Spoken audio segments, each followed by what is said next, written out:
తెలంగాణ వైద్య ఆరోగ్య శాఖ మంత్రి ఈటల రాజేందర్ నల్లకుంట ఫీవర్ ఆసుపత్రిని పర్యవేక్షించారు. ప్రస్తుతం ప్రజలు ఎదుర్కొంటున్న డెంగ్యూ, మలేరియా వలన కలుగుతున్న అనారోగ్య పరిస్థితుల గురించి మాట్లాడుతూ వాటి బారిన పడిన రోగులను కలిసి పరామర్శించారు.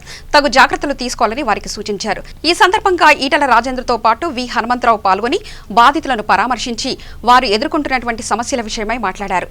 అవుట్సోర్సింగ్ పనులు చేసేవారు 3 నెలల నుంచి జీతాలు పొందడం లేరని వారితో చెప్పుకొని వాపోయారు. వారి జీతాలను ఇవ్వాలని ఆయన కోరారు.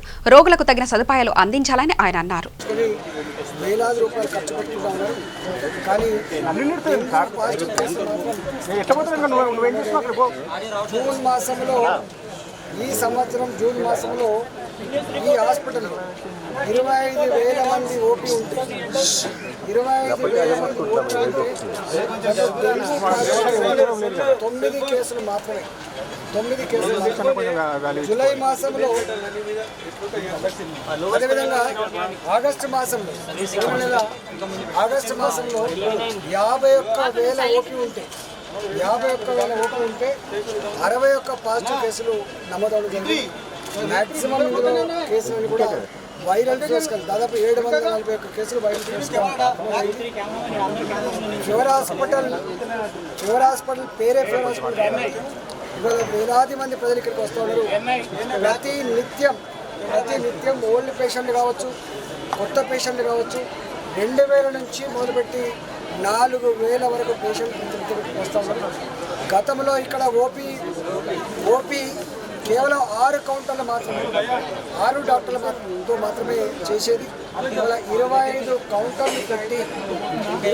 కౌంటర్లు పెట్టి ఈవినింగ్ ఓపీ కూడా చేసి గతంలాగా గంటల తరబడి కొట్టకుండా తొందరనే డిస్పాచ్ చేసే పద్ధతికి శ్రీకారం చుట్టుకున్నాం.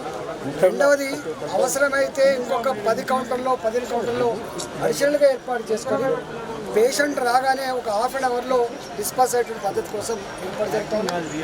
పేషెంట్ వచ్చినప్పుడు కూర్చోవడం కోసం ఒక 4-5 వేల చైర్లు ఏర్పాటు చేస్తూ ఉన్నాం. పేషెంట్ల కోసం ఇక్కడ తాగే నీళ్ళు ఏర్పాటు చేస్తూ ఉన్నాం. పేషెంట్లకు ల్యాబొరేటరీ ఫెసిలిటీ కూడా పెంచుతూ ఉన్నాం. పేషెంట్ వచ్చినప్పుడు టాయిలెట్స్ కానీ ఇతర ఇబ్బందులు లేకుండా చూసే దానికోసం అన్ని రకాల ఏర్పాట్లు చేసుకున్నాం.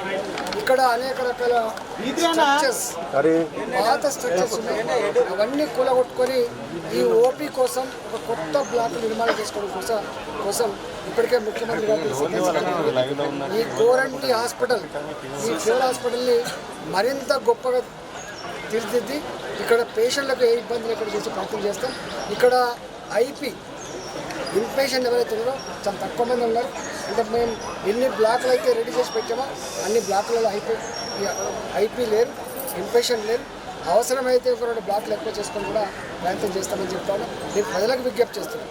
అర్బన్ ఏరియాలో ఉన్న ప్రజలకు కానీ, రూరల్ ఏరియాలో ఉన్న ప్రజలకు కానీ ఇంత వర్షాకాలంలో ఈ డెంగ్యూ జ్వరాలు వ్యాపిస్తూ ఉన్నాయి కాబట్టి దయచేసి మీరు కాచుకొని నీళ్ళు తాగమని చెప్పి కోరుతా ఉన్నాను. రెండవది, పిల్లల కోసం రాత్రిపూట మాత్రమే మస్కిటో నెట్ కాకుండా పొద్దుల్లో కూడా మస్కిటో కట్టేళ్ళు కట్టుకోవాలని చెప్పి సూచన చేస్తాను.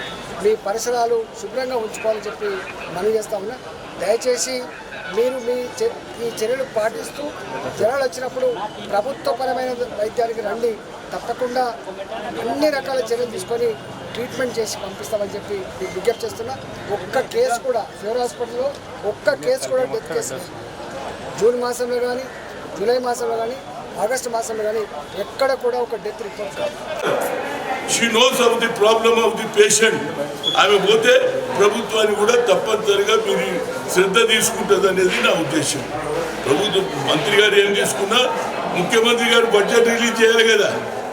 ఏది పైసలకు, మందులకు, ఇప్పుడు ఏది గ్లూకోజ్కు, వీటన్నిటి కూడా కొత్త మందులు రెడీమేడ్గా స్టాక్ ఉండాలి. అందుకు మా గవర్నర్ గారు విజిట్ చేయాలనేదే నా ఉద్దేశం.